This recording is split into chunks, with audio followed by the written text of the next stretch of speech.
Moving on to another act of terror, almost 150 Christians last week at Garissa University in Kenya, targeted for their beliefs. The response from the president? He chastised Christians at an Easter breakfast. Take a listen. Sometimes when I listen to less than loving expressions by Christians, I get concerned. I wonder if our president is concerned with the less than loving expressions from Islamic terrorists.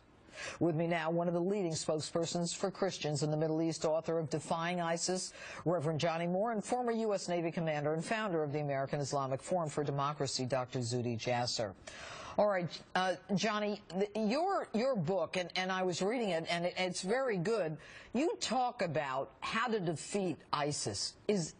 What do we need to do to make that happen?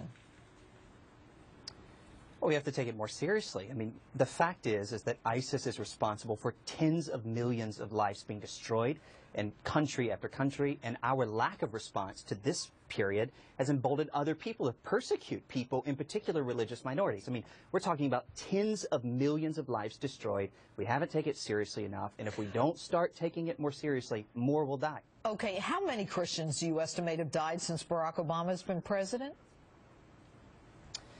I'd say millions have been affected, millions have had their lives destroyed. I mean, just think of it, killed.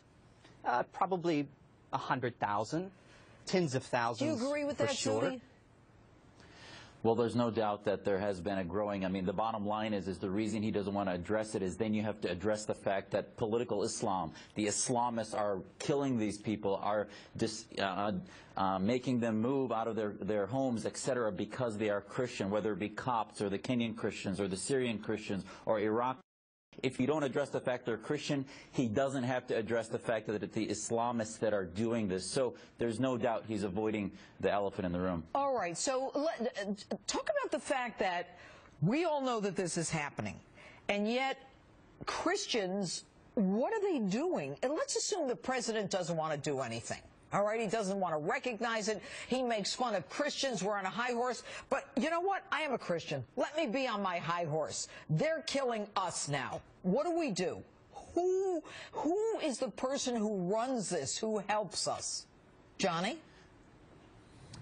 Well, we've got to do more. We know where it's happening. I mean, it's no coincidence, by the way. It's countries like Iraq, Syria, and Egypt that had the largest Christian populations of that entire region of the world. And those countries are being destroyed. I mean, in cities like Mosul in Iraq, there are 0 Christians left. I mean, this is a city that had continuous Christian worship for 1,600 years. We all know this. What do we do? Judge, we have to provide immediate security.